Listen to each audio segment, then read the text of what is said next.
Welcome to the Sage Stage.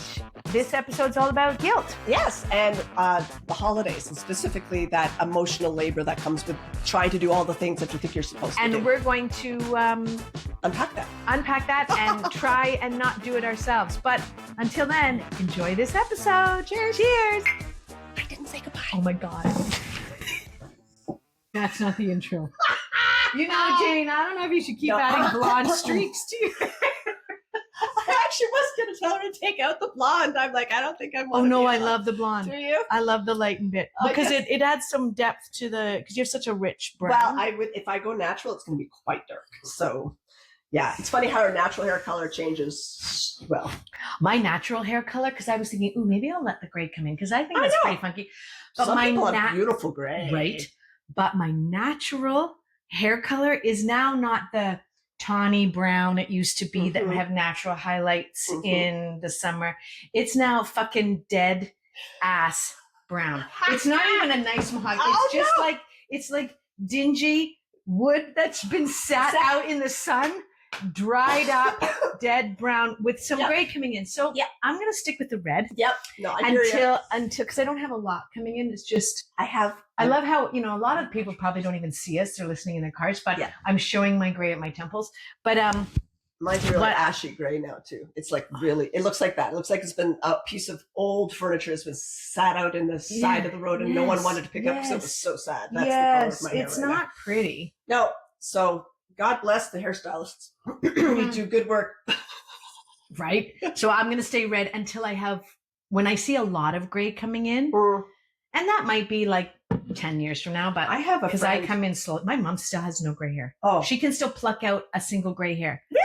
My sister, my middle sister seems to, Amy has that, and she desperately wants, like she has beautiful, thick black hair, and she wants that gray to come in. And you know what? That transition from to go fully gray, like that's something that's not been really well researched or documented how to do that well. Right? Well, to go from like partially gray to like, you know, because people are dyeing all of their hair and also they're like, oh my God, I'm mostly gray. That transition. Do you know what you have to do? Like if you want, you have to like dye it all white, like blonde, bleach it, and then put fake gray in. It's a process, man. It's a huge process and wicked expensive. It is. So basically, I'm never going to shave my head, but I will look hideous for a while. But you know, it'll probably be 75. Will you pay? Would you pay for the money to? If I thought I had a beautiful natural gray, I probably would. But I think that my gray is not going to be pretty. It's probably, I don't know mine is. My friend yesterday who I had lunch with, she's beautiful. She looks like $1 million. And do you find the women who go naturally gray earlier, they've got that skin tone that carries it? Maybe. Like I don't have a skin tone that's going to carry gray hair. I'm going to be, Chandra, are you sick? Oh, did you just come out of the hospital after a long stay? Yeah. Oh, hey, Chandra, did you just happen to nearly die from a serial killer coming after you? Because you look like shit. That's what I'm going to look like. I have no idea what it'll look like. My mother's got a nice gray, but she's also got very different skin tone from me. You are getting your hair done today. I'm getting mine done next week, and we're getting it done in preparation for the holidays. And we were just talking about, what are we going to talk about today? And I think it's important that we as women, and I'm sorry, men, but women tend to do more of the holiday prep. Yeah, and also to defense, I would say the majority of women like to do it. 100%. But it has grown to be quite an enormous, and here's the thing, like it's I such a double-edged sword. TikTok. I like it, but I'm also at fault for doing. I don't have the hearing aids. So I'm trying to figure out how to do this. I don't think my husband would give a rat's ass if I decorated for Christmas or not. Oh, well, would Rich? He wouldn't care, but I have to admit, like when I did the front, he very much appreciates how things look. Like if I decorated the front and it looked like shit, he would say no. I think John appreciates it. He appreciates it, but he's also like Rich is like doesn't really want to have to do it at all, and doesn't. It's like, and so I. But as a result, 11 make a wish. Sorry, I have to make a wish. It's 11:11. I just wish that the Christmas fairies would come and decorate my whole house. I just kind of wish for a very easy Christmas season. Is that? I don't know what happens on 11/11 wishes. Do they come true? Is it like a birthday wish? It doesn't come true. I hope so. I have to go back to my house and it to be done. I spent all day Saturday wrestling with wreaths, garlands and lights on my front porch.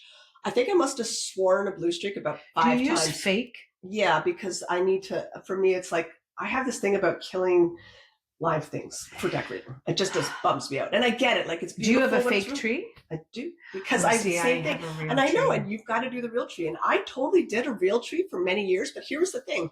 I loved it when it was in my house. And then I got depressed when I took it out and threw it on the sidewalk. I was like, this feels Well, you see, I really like to go I to killed a tree. I get that, but I guess because I was raised near, we had a Christmas tree farm near us, Somerville, and and Drysdale. We have Drysdale and Somerville. Like, I lived up there. So that was their livelihood. And you know that no one is going through the forest and chopping forests anymore. Like, these are grown. I mean, if you want to get into it, like chickens, you know what I mean? Like, yeah. That's what they were born to be, beautiful, sparkly Christmas trees. And do you remember the Christmas special where the little tree wasn't a Christmas tree, and all his friends? No, I don't know that one. No, yeah, and all his friends, because he was crooked, so he would never got to be a Christmas tree. And then, because he was not after the heartstrings at Christmas, don't they? Oh, yeah. It was also the 70s or 80s, so I mean, they didn't really care about being politically correct and how anyone's beautiful. It was, you're an ugly tree, you can't be a Christmas tree. But then the animals decorated it, and because it was home to so much life. It was a beautiful story. What was it about the 70s and the mangled little Christmas trees? Remember the Charlie Brown Christmas tree? I love it was Charlie just Brown this Christmas tree, and it became like the star of the show. 100%. And then would we put a little crappy, like, crooked Christmas tree in our house? Well, I will 100% say that last year's Christmas tree, I was very upset. And any friend who knows, it was gorgeous. It was huge. Except I wanted, because now, I don't have a huge space where it is. It's a huge. We're in my house now. Yeah. So, but in this home where the tree will go, it doesn't have a lot. Like, I can't go as fat as I like. So I wanted to do tall, skinny. So I was worried, and Rich was like, "Well, we can't have it too tall." And everything outside looks smaller or bigger. You bring it in your house, you're like, yikes. Yeah. So I ended up with this, what I would call the Christmas bush. It was short and it was huge. You couldn't walk. Remember it? Yeah, I know. It was great. It looked beautiful once I decorated, but Rich was taller than it, and he's only 6. He's 6 feet. Yeah. It was shorter than it, but I wanted it to hit the ceiling, and I wanted a beautiful tall. It just star on top. Well, I keep hitting the mic. Where do you put the star? Well, I have an angel, and the angel goes in front. Oh, I see. And mine has to go over top. We have a ritual in our house. We should talk about rituals. We have a ritual in our house where every year one of the kids puts the topper on, right? So I put the tree up. Even now, like, even as adults? Yes. Do they fight over it? No, but they do say, check the video. Who did it last year? Who did it last year? Whose turn is it this year? And I love that because we actually don't have a ton of traditions, because I've let a lot of stuff go because I realized it was guilt-based traditions. I was doing things because I was like, felt like I should, as opposed to, am I really loving this? Which is why the real tree went, because what I didn't love, to be perfectly honest, was watering it, cleaning up all the pine needles. But it smells so beautiful. But that was all my job. And I was just like, fuck, I don't want to be the only one taking care of this. And I totally respect that. But so here's my thing. Let me finish that. Okay. But the thing about the fake tree is that the day I feel like I'm in the mood, I go downstairs, I take 2 handles, I go up the stairs with it and plunk it on, and it's like 15 minutes from box to lit. Okay, hold on. Okay, I don't decorate it until the kids are there, though. Okay, but so now I'm done. Sorry, I had to just get that in. I'm just going to say my this. pitch to save the Christmas trees. Here's my pitch for real trees. Yeah. Yes, you have to do some work, but I don't think of it as work, because I'm like, it smells beautiful. It maybe it's the Wiccan in me, but it's like, that's sure. Solstice trees were around before Christmas trees. Yeah. Right? True. Like that was a thing. Also, when you're done with that Christmas tree, it can be burnt. It goes back to the earth. What happens when your fake Christmas tree is no longer beautiful? Because they get ratty. The lights don't work. Where do you put it? In a dumpster. That's true. And it's plastic, and it's killing the earth. So there you go. I'm going to say that. Killing the earth. So you're killing a tree every year, and I'm killing the earth every 20 years. But you see, I have, for every tree cut, they plant 2. Yeah. No, I get your point. I think, but I do get it. Then there's allergies. You know what it is I can't smell the tree because I can't smell anything. Well, maybe on your new meds you're going to start smelling. Hopefully, but I mean, and all the bitching I'm doing about fake trees, really do whatever works. Like, I don't care really. I did find there was something like magical about having a real tree. I just at some point I went, I don't want to be the one going, okay, everyone, let's go to the tree farm. And like, I was just kind of like I am everyone. With Rich. He hates it. Right. He's a fake Christmas tree guy. And then he met me and I'm like, oh no, we don't do that. He had a fake tree. I now put it outside every year. That's a little, it's so cute. It is cute. And then I decorate it because it's outside. That's fine. But inside I'm like, no. And there will come a time, I'm sure, when I'm 75, 80, I'm not going to want to chop down a tree. But when you're 75, I'm not going to be able. I guarantee you will still have a real tree. If I know you at still 75 and 80, you will still have a real tree. I will make my children come over and put it up. You will. I will. Yeah. And I'll have to have a long watering can because I won't be able to bend down and water it. No, it'll be a pump cut. I'll just like pump it. Yeah. Just yeah. But I mean, so you talked about the guilt. Yeah. And I honestly have guilt if I don't. Like if my kids found out now I went to fake tree, they'd be like, Mom. And really? What we're talking, but we're talking about guilt around the holidays. Yeah. We do so much as women or whoever, man, if it's men, whoever is the person in charge of Christmas. And like I said earlier, I blame TikTok because everyone has to have the best, beautiful house. I blame those fucking, you know what this is a joke in my house. Okay. You know those that W channel, all the Christmas movies? Women's Network? Oh, fucking turn into a raging I've never watched bitch every time Hallmark those come on. I cannot Hallmark movies. I cannot. And so as a joke, last year, I'm sorry, I keep bumping you. No, it's fine. I'm worried about the mic. Oh, okay. Last year, my kids said, Mom, we just want to watch you watch one of those. I sit there and go, you know who would watch it? Rich would watch it. What? I don't. Yeah. No, and the thing is, every scene in those Hallmark movies, every set deck is puking Christmas. It's like ridiculous amounts. Jane, I know because where I used to teach theater at the Gibson Center, I don't know if they still do, but they would film at least 2 movies in it because it's a beautiful. And it would be, they would film, and in Alliston, they always would, very often there's because the main street is so Hallmarky, and they would decorate it for Christmas. And I'm like, but it's so over the top. I remember, so I watched the one and only Hallmark movie, Christmas movie last year, Lindsay Lohan one. And I was the whole time just going, oh God, really? Come on. What? And it just like, it was, I know. And it was involuntary because I knew they were watching me to see what kind, and I was like, I'm not going to react. But you can't, but you did. I know. I couldn't help it. I was just like, polish matches your shirt so great. I know, it's like great. Oh, it's so great. Anyways, back to guilt and Christmas holidays. I think any but holiday, I love doing it. Like I do. Some of it, like some of it, I absolutely love, and I will keep. But I think what I'm trying to say is that we put so much pressure. We have to take the pressure off and just do what we love. Mm-hmm. Do you understand what I mean? Like you went, I don't love doing the fresh tree, so I'm going to still have the tradition of my kids put the tree on the top, but to make it easier for you and your emotional well-being, it's a fake tree, and I honestly, that's great. That's for you. For you, your emotional well-being needs to be a real tree, and I totally understand your point about going back to the earth. That makes a lot of sense to me. I mean, sure, almost to the point where I would consider getting a real one again. But that's my. Oh, there you go. I'm winning you over. No, but I mean, that's the argument I used with Rich. Honey, it works. Like really, blah, blah, blah, blah. And I sold his big fig tree on Marketplace. So I'm gonna take it for like nothing. I'm like, he goes, where is it? I'm like, it's gone. Remember, we said we were going to get a real tree.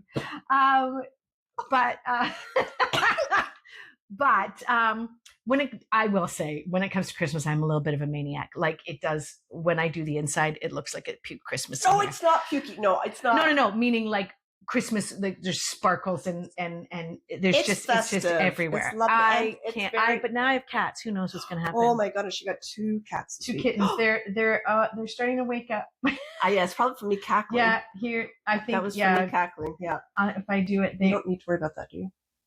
No. Okay, good. No. Okay. No. Yeah. Oh, here comes Hank. Hey, Hank. Yeah, Christmas with 2 new kittens. Yeah, it's going to be interesting. Yeah, I don't know if they'll climb the tree.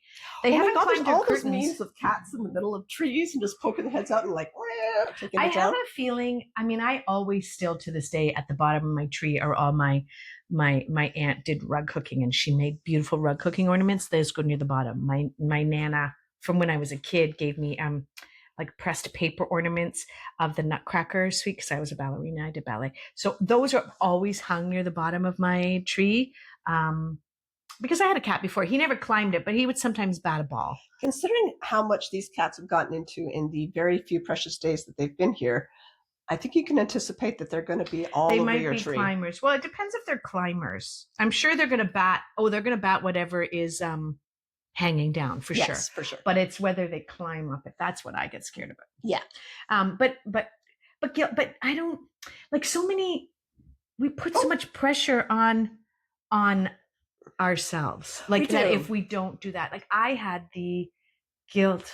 Well, it's not guilt. It was just grief and torment that when I moved to Guelph, and it was farther than my kids, and we couldn't do Christmas morning the way we do Christmas morning. Right.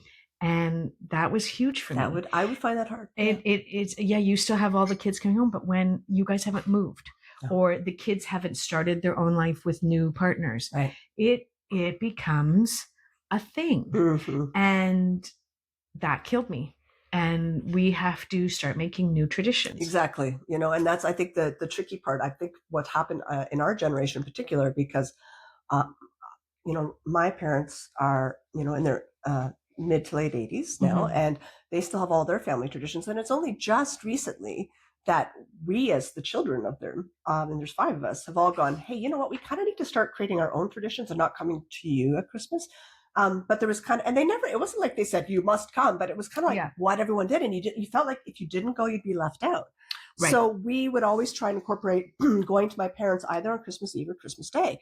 Right. But when I've got my in-laws as well, and I wanted to establish my own traditions. When did you guys drive? Like when the kids were little, my ex-husband and I, we finally did we're not driving anywhere on Christmas, because what happened was not only it was not fun. We'd have our Christmas morning, drive to my parents and drive to his his family. And it was just spun. The kids were always, by the end of it, just messes. Exhausted. And they didn't know who gave them what, because they were getting so much in one day. And it wasn't like they were spoiled and getting thousands of presents from each person, but they couldn't keep track. Yes. I could barely keep track of it. So that's when we did the, we don't drive. Anyone can come to our house Christmas Day. Like if you want to do Christmas at my house, fine. That's great. I'll have everyone. What you say. No, I still do that. But now I do like having this. Yeah. Now we have the now because it's Rich and I, it seems that we drive to my sister's on Christmas Day for dinner, because I think Christmas dinner is nicer with more people. Yeah, absolutely. And but here's the thing: is we need to be prepared to change and be flexible and let go of the past and go. I'm not very good at that. Right. And that's actually really hard. And what I'm trying to learn, hi, there you are. What I'm trying to learn is like to be flexible and to keep touching base with like, what am I doing is out of, because I love doing it. And what am I doing out of guilt or a sense of like responsibility to other people? Yeah. And what my kids generally want, and I would say argue most kids want, is they want their parents to be happy. So what does that look like for you? Like what is genuinely being happy with your tradition outside of expectations from them? Like how do you make yourself happy at the holidays without going, what will make me happy is you doing this, this, and this? But that's a big thing, because for me anyways, I'm the kind of woman that will always try and I used to be the kind of woman that would make everyone else happy. And in the past, I'd say 2 years, especially moving here, I realized I can't make everyone happy and still be happy. Exactly, right? And I think that's what I wanted to kind of. Sorry, you can't scratch the furniture. This is Gus. All black. He has all black Gus because he has a thick tail. I don't know where the other one is, which is also black.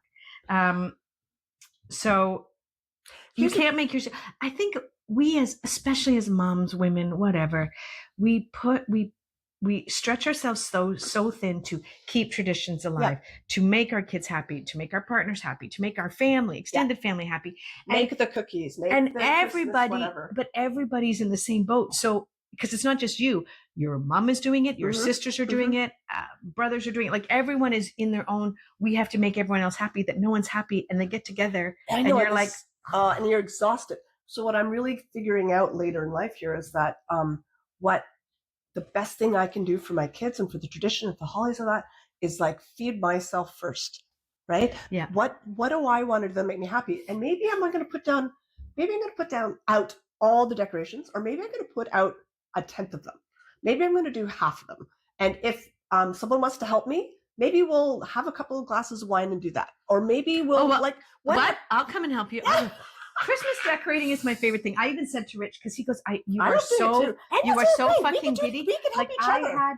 I had, because I do a fresh garland. I know, you're like on the outside, really, and I make it. Like I buy the garland, the cedar garland, and then every year I decide what am I going to put on. I would like a little bit more color in this one, but it's cute and it's gorgeous. So I sit here and I put on my music, or I had on the Die Hard movie. That's the first Christmas movie I watch every year. So I had that on, and I make it, and then I make the urns. I made them for my friends too. I love it. If I could make a living, that makes you happy. If I could make a living doing Christmas decorating, I would. Hey, there's something there. But I mean, it's only one. It's like 1 month a year, but yeah, I know. But could you imagine if I could make a living 1 month a year? That'd be fucking fantastic. Yeah, well, maybe. But I would. But see, that's the good. It's so good to get. You love doing that. I love it so much. I'm not sure I do. I love putting out certain things, here's a really good example. For years, I was part of a cookie exchange, and you had to make like 5 dozen cookies, and then you would with 5 or 6 you would love women. That. No, I didn't. Oh, but you like baking. I thought. Did not like doing this because I had to do it by a certain time, by a certain amount, right? And it had to be packaged and pretty, and then and there was a subtle competition amongst the women about who made the better cookies, and no one said it, or at least I felt it. I always felt like my cookies are lame, and right. I never think I can cook as better, and I was just like, I don't want to be. And I remember the year I just went, you know what? I'm hating this. I'm like up till midnight making cookies to make a deadline so we can have the cookie exchange. And I went, this is not my thing. So I just very respectfully said, love you ladies. You're all awesome. I'll just come and drink. Yeah. I'm out. Yeah. And then I was happier and less cookies. Right. But, and then I went, when I went off sugar, anyone who sees me knows I cheat a little now, but I went like off sugar about 14 years ago. And I was so good off it and less drunk. So good off it. And COVID, we all COVID. Broke a little things. COVID ruined everything for everybody. Yeah. But I would always have a Christmas baking day. But I stopped baking anything sweet because I was off sugar. So my poor kids, I'm like, well, store-bought cookies, not at Christmas, but because I didn't want to bake. If I bake it, I'm going to eat it. Yeah, of course. And then they were still going to their dad's every other weekend. So I didn't want cookies lying around the house that no one else but me is going to eat. So but Hannah asked me, that was a few years ago. I went over to her place and we did a baking day and it was fun. And I'm like, I should bake it because I should have, like we have traditional family recipes. But catch it. I should. Well, do you want? No, this should isn't. Yes, I do want the baking day. What my should was, it would always be good to have some in the freezer because all our recipes could be put in the freezer. Because at the holidays, people do come. Now I entertain more than I used to, and I'm like, it would be really nice if I had baked goods. You have more discipline than me. If I had baked frozen cookies, I would be eating them. They would not be there when the guests came. I get worried because I don't tell Rich. Everyone don't tell Rich this. But yesterday, he's not. Well, he did. Of course he does. I saw he sent a video. I know, it's so cute. I should put that up on social media. Yes. It was going through Tim Hortons yesterday, and I'm really spun busy right now. So I'm doing a lot of trying to eat healthy when I'm not at home. So like egg bites or wraps and I'm at Tim Hortons. I went, I've had so much. I've had egg already today. And so I'll have a turkey sandwich. I know there's bread in it, but I'm like, whatever. So a turkey sandwich. And then she said, it's the last day for Christmas smile cookies and the I went, sure. I'm like, Oh, before it was even out of your mouth. I never, ever eat. I've never bought a Smile cookie. I haven't bought a Smile cookie for... But something inside you went, sugar. And then I went, oh, I'm not going to eat it. I won't eat it. So I go to the property, I'm leaf blowing, I'm writing, and I'm waiting for my classes to start 5:45. And I'm just like, there's that cookie. I'll just take a bite. And it's gone. It's gone. I'm terrible. You're not terrible. You're normal. I'm pre-diabetic. No, I'm supposed to not. I'm probably going to, I have to get my blood work done this weekend. And they're probably going to say, oh, here you go. Here are your meds. I'm like, yeah, I told you I would do it with exercise and diet. Here I am 3 months later. I know. Let's talk about my guilt. More guilt? Diet. There you go. Cheers. Welcome to the holidays. I had a girlfriend give me for Christmas. Uh-oh. Yeah, I love her so much. And I know what, she laughed and I laughed. 3 free classes to Pilates. I'm like, are you fucking kidding me? Yeah, but I have been saying to her, giving you a thigh master. Remember? Right. No. I laugh so hard because I've been saying to her for months, I do want to try Pilates. I used to take it for years. And I'm like, I should try it. But I'm so busy and my schedule's all over the place. I never have. She's like, well, they offer a free try. I'm like, I know. I have to get there. So she gave it to me, which I love her because I'm going to have to try it. Yeah. And what I love about that, she says I haven't tried it. You don't have to sign up for a class. Like you pay your money and they have classes all nights and weekends. You just sign up for each one. Like you don't until you run out of the milk. Until you run, and then you can buy more. So there's no I've loved no monthly membership that you're not using and feeling bad about. Or you pay a monthly membership, whatever, but you don't have to go Tuesday night at 7. Right.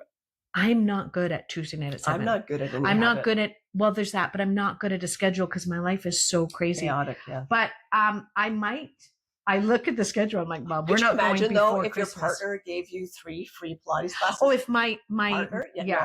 No, girlfriends can do that because we've been talking about it, and she has been my accountability partner for exercise. Okay. But we both fell off the wagon on that one. But she's so hardcore. So let's talk about what things your partner can give you for Christmas, and things they can't give you. So they can't give you Pilates unless you've asked for it. Yeah, but you did. You would still wouldn't want to get it from Rich, though. If I said, honey, this is too expensive for me. If you were very explicit, yeah, sure. But as a general rule, if he gave me ballroom dancing classes, I would take that. Sure. Because that's romantic. Yes. What else can't they give you? Anything cleaning related, nothing anything appliance related, no. Anything.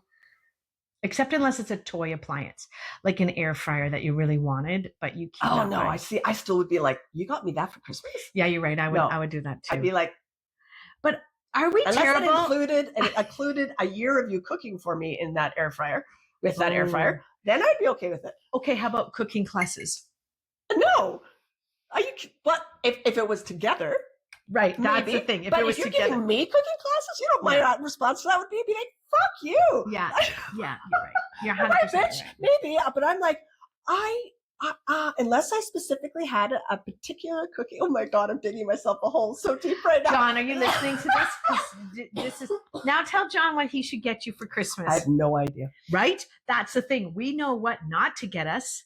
Don't get us this. Don't get me this. Don't get me this. Don't get me this. Poor Rich. He was going to get me for my birthday a purse, and then he said he was online, and he went, "No, we're going shopping because I have no idea." That's the problem, right? They're so afraid of getting the wrong thing that they don't. And here's the thing: that this is the last thing I want to talk about. This with Christmas and the holidays and the guilt thing. It's like I really do feel for people for whom their language of love is not gifts.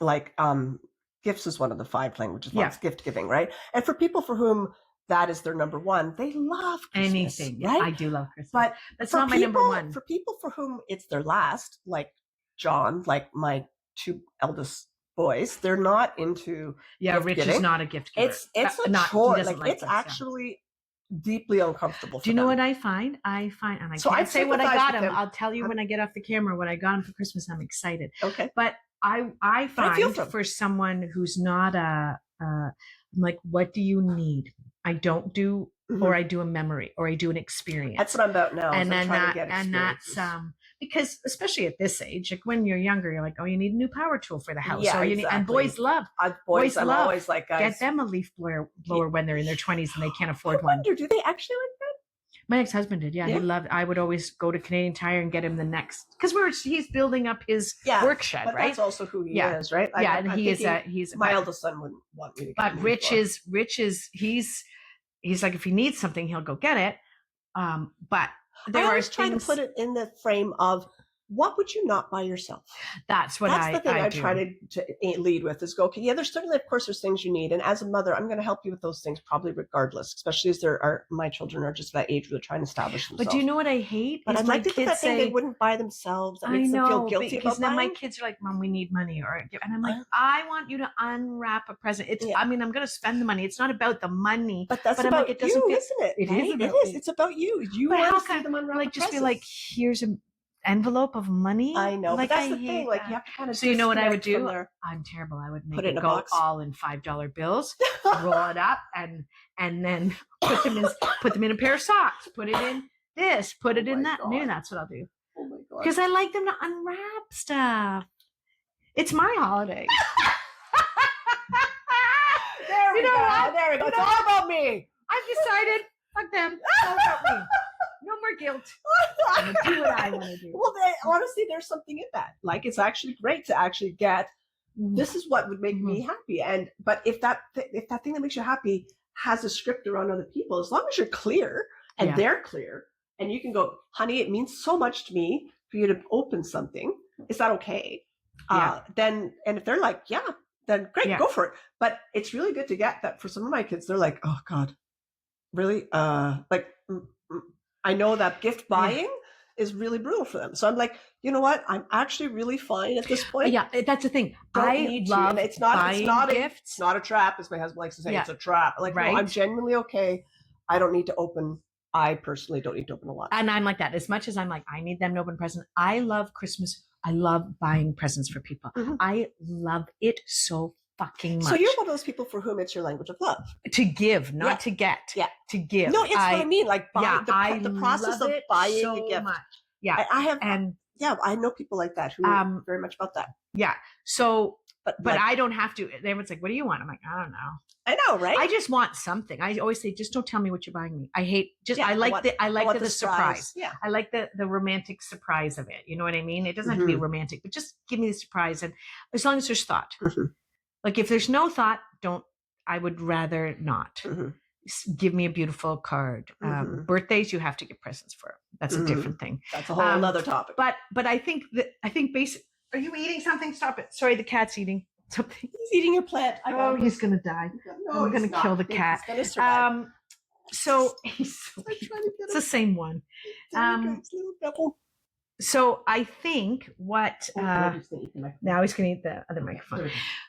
I think to wrap this up, the guilt around Christmas, we should just say, fuck it. Yeah. Just say, fuck it. Do what makes you happy. Exactly. And own that. Right? Own it. And don't do anything passive obligation. Yes. Clear as kind, right? Clear as kind. Clear as kind. If you're doing something responsibilities, responsibilities different. If you say you're bringing a casserole to this, you got to bring the casserole. Right. Don't say, fuck it, I don't want to bring a casserole. But the labor involved of doing things because you think you should. Yes. That's kind of, I'm going to say, a non-popular thing. It's kind of on you. Ultimately, you have to take responsibility for your own happy. And if you're not enjoying what you're doing, don't do it. I'm going to do the amount of decorating that I like. And as soon as it's not fun anymore. And pretty soon, Christmas is going to be dripping through this house. Yes, because you love it. I love it. Because she loves it. I love it. You're good at it. I love it. Yeah. So just be kind to yourself. Be kind to yourself and be honest. As we gear up into this crazy holiday season. And we'll let you know how it goes for us. We say this, but we're probably going to be stressed and overburdened. Yep. And well, we're going to try to practice what we preach. Cheers to practicing what we preach. Oh, yeah. Here we go.